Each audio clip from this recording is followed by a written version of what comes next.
الرحمن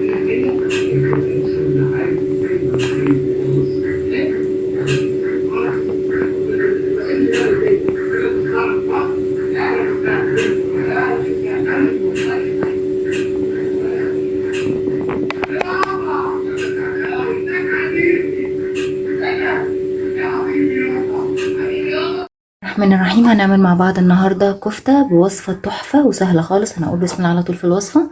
عندي هنا حوالي كيلو لحمة مفرومة.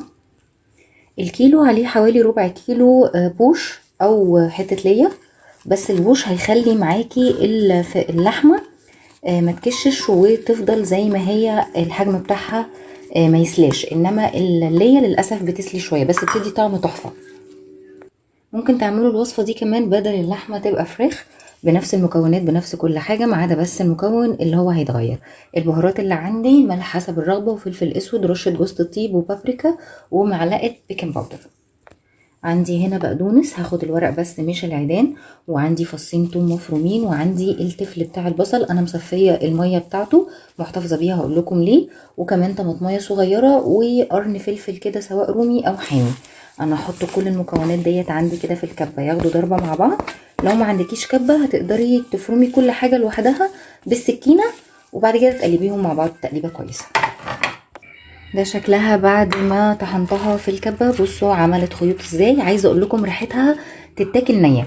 الميه بقى بتاعه البصل انا صفيتها هنا وحطيت عليها معلقه زيت وحطيت عليها رشه ملح ورشه فلفل. هجيب سيخ او اي حاجه عصيان الشيش طاووق او اي حاجه انتي بتشكلي عليها. هبتدي كده ابل ايدي في الميه بتاعه البصل واخد جزء واشكل الكفته بالطريقه دي وارصها في الصينيه اللي هدخلها الفرن. انا المره دي مش هعملها في الفحم، انا هعملها في الفرن بتاعه البوتاجاز. انا بقى اخلص كل الكميه واوريها لكم. عايزه اقول لكم بصوا في السيخه اهي ما وقعتش ولا اي حاجه. انا خلصت كل الكميه عملتها على صينيتين. هجيب بقى كده بفرشه وادهن الوش بتاع الكفته بالتتبيله بتاعه الصوص والزيت بتاع ميه البصل، واكون مشغله الفرن عندي مسبقا. هدخلها من ربع ساعه لتلت ساعه بالكتير قوي حسب كل واحده والفرن بتاعتها، واطلعها لكم بقى بشكلها النهائي. وهكون برضو مولعه فحمه وهحطها في قلبها.